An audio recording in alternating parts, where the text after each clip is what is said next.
Are you fighting? Every time you think you're fighting a person, you're fighting more than a person.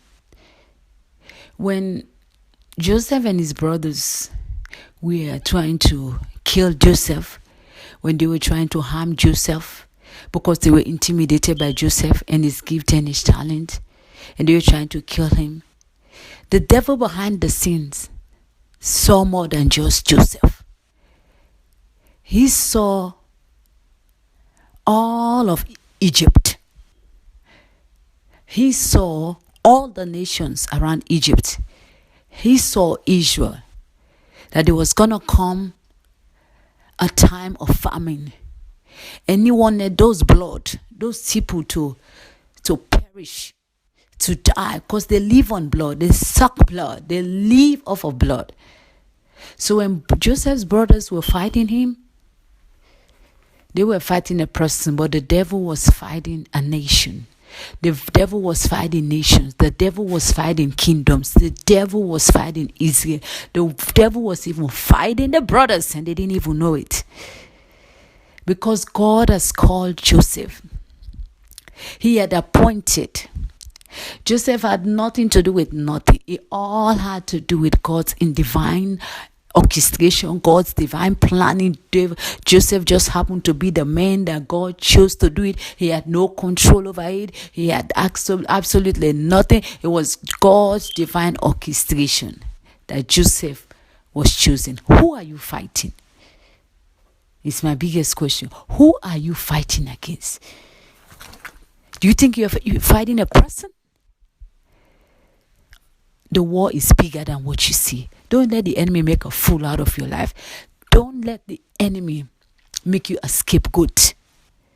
Do you think if David's do you think if, let's just assume hypothetically that David's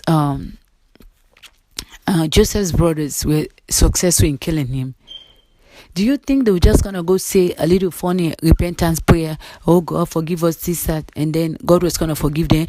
Looking at all those people who has perished, all those nations he has destroyed, do you think you're going to find a person? Let's say hypothetically you're able to succeed. Do you think you're just going to lay in your bed and just say little repentance prayer, oh God, I'm sorry, forgive me, and you think that's just going to go away like that? You take grace for granted. You take God's mercy for granted. Who are you fighting against? Is bigger than a person. You're seeing a person, but the devil is seeing multitude. You're seeing a person, but the devil is seeing kingdoms. You're seeing a person, but the devil is saying, when he was fighting with Moses, it wasn't about Moses. Moses had nothing to do with the warfare. Moses had nothing. It had to do with heaven's commander. It had to do with heaven's orchestration. He saw all those Israelites, they were going to be in bondage to him. He was going to use those as slaves. And he didn't want God's people to go. He knew that was the man they had called. And he knew God is a God of order and structure. If he has said this is the person, he's not just going to go take any other person again and put it. And so why don't we just pursue this one man? This is the one. If we can get this one, we can hold all these other people in bondage. You're fighting. Pharaoh was fighting a person. But the devil saw that he was fighting a multitude. He was fighting all those multitude of Israelites that God has orchestrated, that God had ordained to go to that promised land. He was fighting to hold them in captivity. Who are you fighting against? Who are you fighting against? And you think you're just going to say a little prayer of repentance and just God's going to wipe it? Look at all those people that could have perished. People are so deceived. They just think they can live their life anyway and just come to God and ask God for forgiveness. You've heard Christians say before, oh, what if whatever, even though I may be bad and doing all these bad things, at the point of death when I'm lying in my bed, if I ask God for forgiveness, he's not going to forgive me. Really? You are one of those people that abuse grace and take God's mercy for granted. And the Bible warned us not to abuse the grace and the mercy of God. If you think you're just gonna live your life for yourself all this while, and you think you're gonna just pray a little prayer and God is gonna forgive you, Jesus says, not all those are gonna say, Lord, Lord, will enter. Those that does the will of my Father. You never got to the will of the Father. You never even know what God created you to be. You never thought. You lived your life any kind of way. And you say you're going to lay in your deathbed and you're just going to ask for forgiveness, and you go. Jesus said, only those that did, those there, in that day they will say, Lord, Lord. In that day they will say, I did this in that day. But only those that did the will of my Father that will enter into his rest, that will enter into heaven. Are you doing the Father's will, or are you doing your own will? Do not be deceived. God is not mocked. Don't use the 2 thieves on the cross.